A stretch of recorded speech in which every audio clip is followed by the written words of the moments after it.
Hello everyone, welcome to my channel. My name is Moltisanti. I'm a transformational Jungian coach. I love to tune in into the cycles of the moon. So this video will be about the next moon in Gemini happening on December 15th, 2024.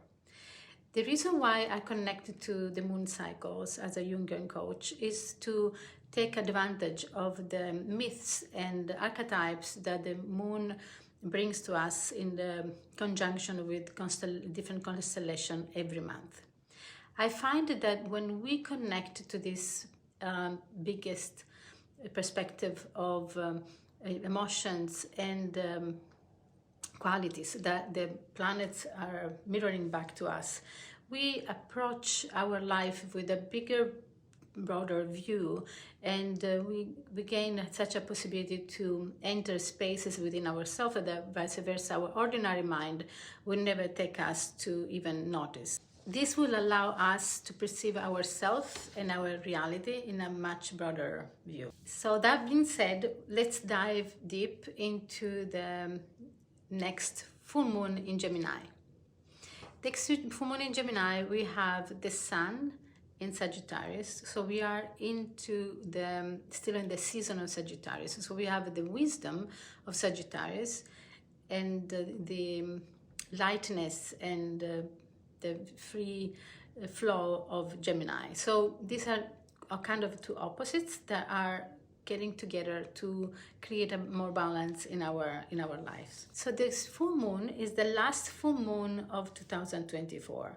It brings a sense of a closure. Like full moons are always to let it go, it's a closure, but this is a larger closure. It's a closure of a year. It's a moment to sit down, to connect, to use the light of the moon to show us everything we have achieved, what is that we want to celebrate, what is that we want to let it go, and to step aside and have a moment to feel ourselves. It creates an initiation, it creates a moment of a celebration of the new you. So this is very important to do in collaboration with the moon, because the moon will shine a bigger light, a bigger understanding of your processes, and a bigger celebration. This will also activate the energy of luck that is present right now with the influence of Jupiter. So Jupiter is about abundance, luck, opportunities, and lightness, and breaking from the old. Also Mercury, which rules Gemini, it's going stationary on the day of the moon. So this is a moment for us to pause and to see the fruits of our higher mind. When Mercury goes retrograde, it's to take us outside our chatterbox and our ordinary mind and connected to our higher mind. So slowing down, checking what we are thinking, because what we're thinking is where the mind creates, manifests in our lives. It's for us to tap in that consciousness and elevate our thinking. So this is what we're going to do, analyzing the archetypes of Gemini with the next full moon. As we connect to the Gemini archetype, we can see the different symbolism that we can extract for us to use in our own self-analysis. The number one symbolism that comes to my attention is the number 2. It is not in a quantitative only because we have 2 people in Gemini, but it's also qualitative. So the quality of the number 2 is union, is love, is marriage, it's society, it's also the source of duality. It's the separation. It's the separation number 1. It becomes 2, and it takes 2 to create number 3. So it creates duality, but also creates multiplication. So we want to tune into the number 2 to see what is that in our unity inside, and also in our duality, how we are managing these energies of 2. I want to mention Jung. In this case, he was the first one creating, naming the personality number 1 and then personality number 2, saying that all of us has 2 personalities. So Then the personality number 1 will be the personality that we use to show up at school, to show up, in the way our parents wants us to show up, in the way that we form, that makes us understand that works, how we can function in society, we can function with the other children growing up, and also we can be, we use that as a persona. And then the personality number 2 is the instinctual self. It's the part of us that we are kind of afraid of, that can be put in trouble. It's a part of us that we don't know, and the part of us that we reject. And also it's the part of us when we are tired, when we are in the private, when we are with ourselves. So it's normal. That's what we want to be and what we are. It's normal that we have these two personalities. So the number 2 in Gemini also reminds me of taking consciousness that it's okay to be, and it's normal. If we don't reject this personality number 1 and personality number 2, we have a better understanding of ourselves and our evolution. In this polarity, we can tap into light and darkness, good and bad, right and wrong, and see how much we are caught in this sense, in this rigid way of judging ourselves and others. And so we can tap into this specific energy field and see if we can be more neutral, if we can have more compassion, if we can accept people having different opinions than us, if we can have more space for ourselves to change our mind. Also, this is typical of Gemini, to be open to change their mind. As you get more information, you allow yourself to change your mind. Something about you were very firm previously. So the way we use the light of the moon and the energy of Gemini together is to illuminate that inner part, the inner self, the number 2 personality that we have been ignoring, that it's a part of us that we don't understand, that we are ashamed of. So use this light to enter the space, to give space and time, like really understand that part of you, it's equally important and it's equally validating for you to exist. I truly find that using cosmic energy and perspectives and lifting abilities of the cosmos is very useful, effective, and efficient. Imagine the full moon has the power to uplift the waters of the ocean and affects the crops and life in itself. So if you attune to that power, your intention and your energy of change, it will really, really be effective. Another symbolism that we can pick up in the archetype of Gemini is the masculine and feminine. The masculine and feminine, Jung defined as animus and animus, and it was stating that these are not personal energies on a spiritual level, on an energetical level, but are collective. So there is an aspect of ourselves that is physical, that we identify with, but we still energetically carry both energies, and we have an inner relationship with both energies.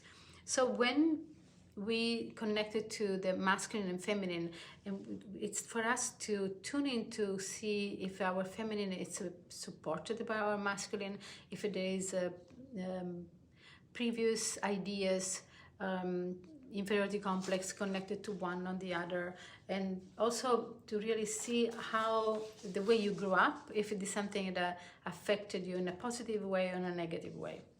The way we relate consciously and unconscious in our inner relationship between masculine and feminine it becomes the window to tap into the collective shadow of the masculine and feminine, the animus and animus. So of course there is all spectrum of frequency, vibration are part of the unconscious that we actually don't know.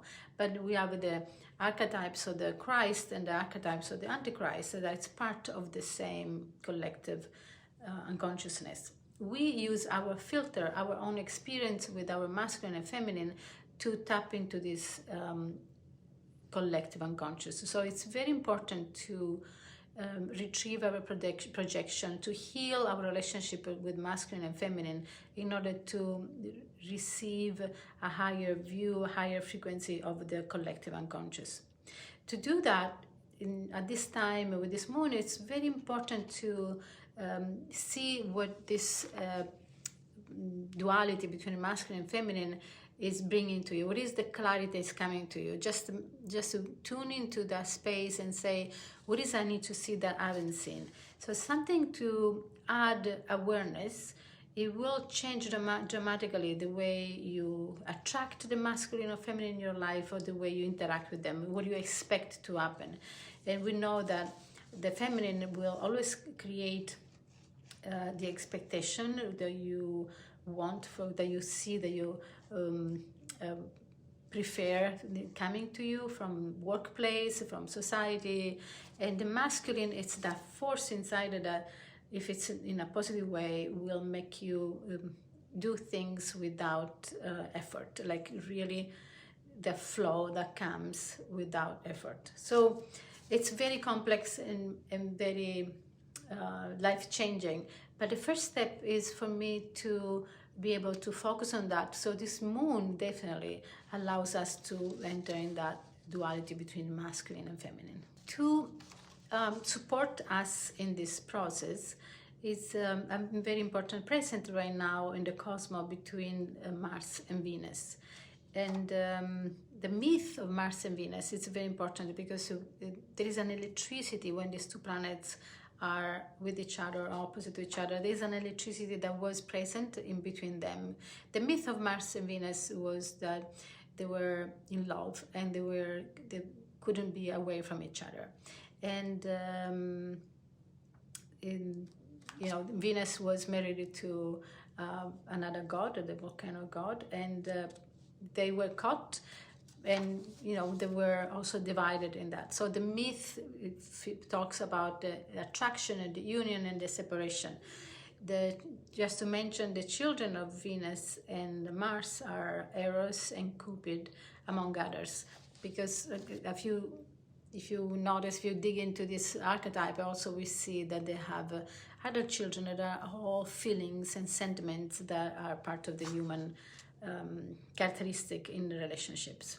I would like to mention the 10 major characteristics that are present right now in the cosmos for all of us to be influenced. So this is not related to only Gemini people. These are frequencies that are present in the cosmos, and of course the Gemini people will probably feel it stronger, but we all have the Gemini in our chart in one way or another. So it's an invitation to really feel that you are part of the cosmos, and you have the opportunity to enter this portal to create change in your life. The energy in the cosmos present right now, specifically for Gemini, it's around relationships. So you can just tune in and see if there is something you want to improve in your relationship. You can ask for more relationship to show up, more friendship, more.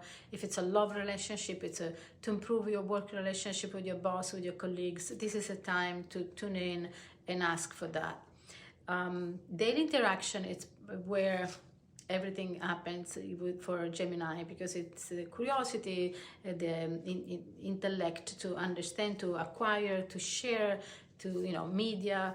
So a lot of Gemini energies in our daily interaction. Learning skills is a virtue that comes with Gemini. So if you want to learn, if you want to assimilate more, if you want to have for the next year, you want to engage in a new course or new higher learning projects, this is a time to commit and to ask for that energy to touch your psyche. Communication, socializing, it's the key key word for Gemini, and communication. So they're very good. This is an energy that will allow us to improve our communication skills, our courage to be more social, and our wanting to be more social. So really, if you want to bring that energy in your life, this is a time to call it in. So movement is part of Gemini. It's a quality that Gemini can bring to our lives. So if you feel that you don't move enough, or you want to enroll in a yoga class or in a dance class, this is the time to tune into that and to commit. Mental anxiety is also one of the lower frequency of Gemini, because it's the opposite of learning skills. So if you too much on the junk reading and information overload information, you can also find yourself in a space of mental anxiety. So release that and go into balance, and know when to shut out your mind, calm, and do some meditation, or just think of nothingness. Every constellation has a correlation in the body. For Gemini, is in the lungs and the thymus. So the thymus, it's a spiritual gland, and it's good to tap it to release whatever is our emotions, whatever is our absorption of the environment around ourselves. The thymus is just on the chest, and tapping the thymus will help. Lungs, we really tune in, do breathing exercises, understand that the lungs create so much strength for you. It gives you the fire in your solar plexus. It really supports your communication skills. But also they contain the memory of grief and pain and sorrow. So doing breathing exercise at this time would be very good to renovate the energy of your lungs. And the higher frequency, the highest the frequency, it's for Gemini, it's acceptance and logic, a divine logic. So to tap into a logic that's outside our ordinary mind, this is a good time to do so. If you would like to join me for an in-depth meditation during the full moon on December 15 at 6 p.m. PST, look for the link below and join me.